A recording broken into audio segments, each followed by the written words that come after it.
First of all, before we get started with the video, I have to say thank you so much to all 6,000 of you that have helped bring this channel where it is today. I couldn't be doing this without any of you, where we just sit down and talk about the game, the goods, the bads, the uglies, the beauties. We do it all on this channel, right? We call it out as fair as we possibly can. Sometimes we say the right things, sometimes we say the wrong things, and that's completely fine. It's a part of being human and taking accountability and trying to do better the next day. Now, with that being said, let's talk about doing things better and Overwatch Classic, ladies and gentlemen. There are some things that Overwatch Classic does that I feel like Overwatch 2 has kind of forgotten about in the mix of things, and I feel like with a blast to the past, we were able to kind of take away some things that stand out like a sore thumb.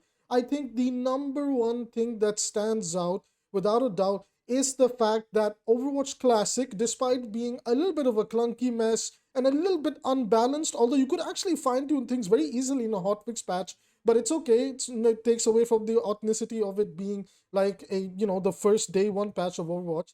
I think the number one thing to learn about Overwatch Classic that it does right, that Overwatch 2 5v5 has currently forgotten about, is the fact that the game is a lot more about play making and a lot less about play denial. Now, you guys know my stance. If you've been keeping up with the channel, you guys know that I don't particularly have a side with 5v5 or 6v6. I am a little bit more leaning these days towards 6v6. And in my personal opinion, I think in both formats, you can have a middle ground where things are fun and also things can be problematic. This can happen in 5v5. In 5v5, the biggest culprit is the tank problem. There's no denying it. In 6v6, we have a bigger sustain problem. There's no denying it. And all of that just kind of, it's a mess, right? And unless, like I've always said, unless the balance team aggressively changes their philosophy, we will not end up in a state where Overwatch can be the best or the most fun that it can be. Now the question then becomes, what does that version of Overwatch look like?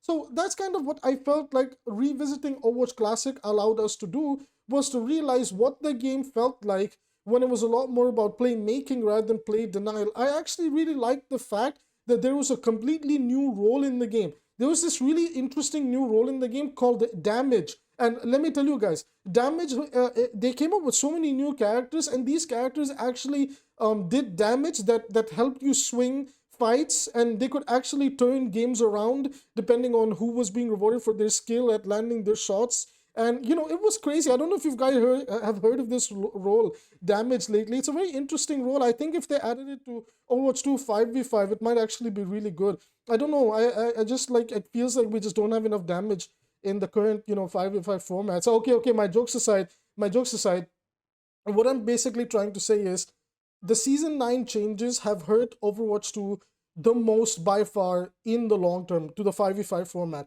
What essentially has happened, I've covered this in a previous video before, is the 5v5, the post season 9 changes, is we wanted to nerf burst healing and we wanted to nerf burst damage. But what's progressively happened in post season 9 is we've genuinely seen a healing number increase, while damage as its own has kind of been kept relatively the same. So while there's been a power creep in terms of healing numbers being distributed all across, then there's the Giga Tank patch, damage as a role and damage as a concept begins to feel weaker and weaker. Now, supports and tanks actually got their breakpoints back. Mostly all of them have relatively the same breakpoints back, with very small cases here and there where it might not be the case. But the DPS role is where it doesn't feel like the DPS role has any power. When the DPS role has power, I personally felt like playing Overwatch Classic, you could actually punish the enemy for their mistakes. It doesn't feel like that now. It feels like a lot of mistakes can be made up for through the high amount of AoE healing in the game.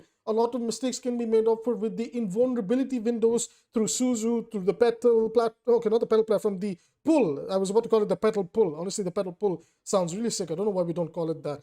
Okay, then you have the immortality fields in the game, and I personally think those are the things that completely suck the life and fun out of the game, because in that split second where a player feels like they're about to be rewarded, you make them feel the complete opposite. And I feel like that feedback to that player really sucks the fun away. It doesn't matter whether you're a support about to go for a kill, a DPS or a tank about to go for a kill, and then that invulnerability window happens and now you feel extremely frustrated.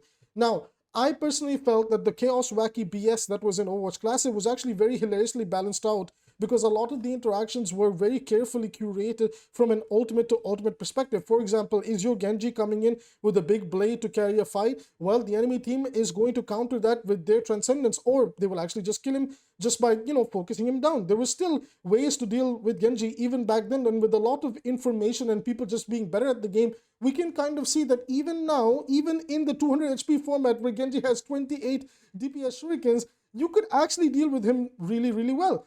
And it's kind of crazy because, and then there were ways for abilities to outplay other ultimates, but it was from this perspective that it required some skill. Now, D.Va is not necessarily one of the best tanks in Overwatch Classic. This was before her defense matrix became a resource meter and it was a cooldown. But if you were able to get some timing right and everything, you could use D.Va to actually counter and absorb grabs, shut down Soldier 76 or Cassidy ultimates, Hanzo ultimates.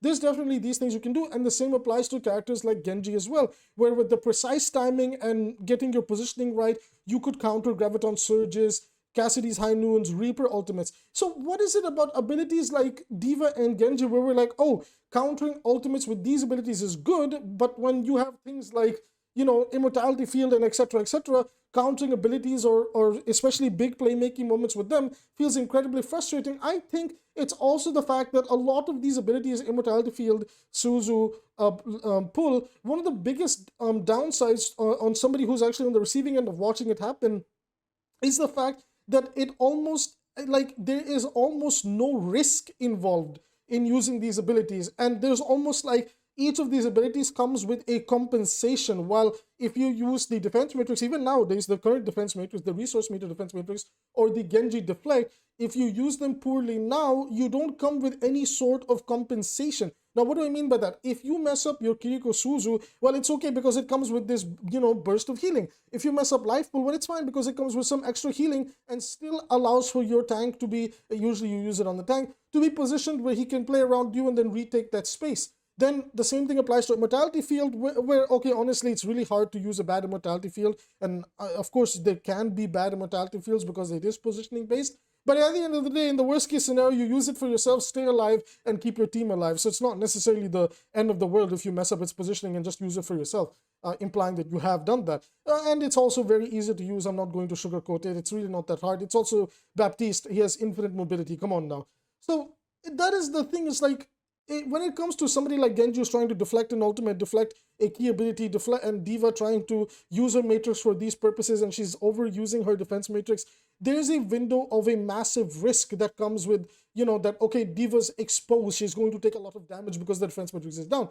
Genji doesn't have deflect, so he's very vulnerable for a dive character whose kit is very, very limited in consistency. Then you have, similar situations where I feel like, like Sigma's grasp kind of falls into this too, where if Sigma's grasp goes down, he's very vulnerable. Or like when Reinhardt's shield gets bursted down, he's very vulnerable. So I feel like that doesn't necessarily apply to some of the design decisions towards support. Now you might be saying, Abby, why are you only talking about support, man? Like, feels like you have a bit of a support bias. And you know what? I'm going to say, yeah, look, it's not like I hate support. I love the role. Funnily enough, I was checking my stats that Overwatch, sends you on the email. And one of my most played role these past 3 seasons, unironically, has been support. But the reason I've been enjoying the role so much is there's so many windows where you can breathe. So many windows where you can just do whatever you want. Your damage isn't working out, you can heal bot. You heal bot, you want to just stop heal botting and go for kills and do some great damage, you can do that. It just feels like there's so much versatility, utility, adaptability in terms of playstyle in the support role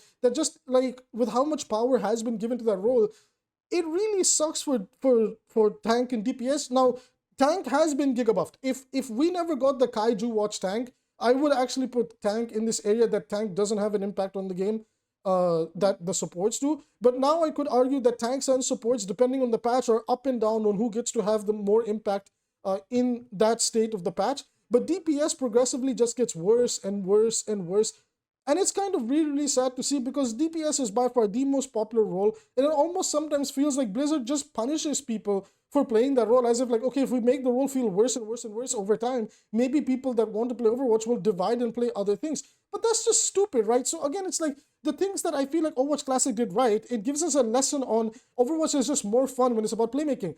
I actually found 5v5 fun when we were in the beta in the first few seasons because the game was always more about playmaking. right? Even when the supports got their first initial buffs where they got some survivability and everything, there was still a hint of, okay, you know what, fine, but we can still play make. Then progressively over time, with the nerfs, with the changes, the game felt less and less about playmaking, more about play denial and punishing the enemy team. And I feel like that is where Overwatch begins to get worse and worse, is when the game just becomes more about, okay, I will let my enemy make the proactive move. They have now made the proactive move. Let me just quickly punish them for trying to be creative or innovative or trying to take the initiative, and then blow them up and then walk over the rest of their team for one person's mistake. That's literally what Overwatch 2 feels like nowadays. So my conclusion with this video is I really, really hope Blizzard actually took the time to learn what is it that people enjoyed about Overwatch Classic. Now, it was an unbalanced mess. That's for sure. Nobody's arguing that it's not. However, there's still some key takeaways of what made people so excited to play it. And I think one of the key factors is being able to play make. I always see it this way. If Overwatch becomes about play denial, sustainability, AoE healing, taking your time, allow the other person to be proactive and then punish them for it, I think that's where the game just feels worse to play. And it just puts too much power in the hand of, okay, just be passive, don't try to be don't try to take an initiative. And I feel like that also in the core genre of just shooters as a concept, that's just like, it goes against all the fundamentals of what makes a great shooter, right? Do I believe that at some point in the future, Overwatch can actually find a middle ground where they can balance these two things out, where you can have a healthy play denial and also have a healthy amount of playmaking? Yes, I think it is possible, but like I've always said before, it's gonna have to take some really aggressive, vision changing. They're gonna have to understand what players just do not enjoy. A lot of that has to do with the immortality abilities in the support role. There's some things in tank and DPS that definitely would need to go as well. Don't worry, I'm not just bullying supports. There's some problematic designs in tank and DPS as well that would need to be revisited and made healthier. But the sad thing is that we never see that happening. We never see the vision come to light. So I hope now, with how many tests they want to do for the next 5 years, since Overwatch, 8, 9, 10 years later, still has to figure out how to balance the game, still has to figure out which format it wants to be. Okay, sure, but I sincerely hope that now, after this quote-unquote testing phases that we'll be going through, especially in the upcoming 6v6 222, 3 max 1 min, I sincerely hope that we're able to take away a lot of information as to what makes the game feel fun and what makes the game feel bad. Now, everybody, I would like to hear your comments down below. What did you learn that you think that Overwatch Classic did better than Overwatch 2 as of now? I would really love to hear your takes down below. Of course, I think 6v6, being able to go for the 6Ks, the big team play moments, the different tank alt synergies with the DPS roster, with the other tanks, it's very, very fun to do. There's no denying that. And that's kind of what I feel like was just taken away. What is the commonality over here with the with tanks having synergies in their kit, with their ultimates, with DPS ultimates? There's just so many more windows of big playmaking moments. Hey, we can do a grab dragon strike. We can follow up with an earth shatter into a dragon blade.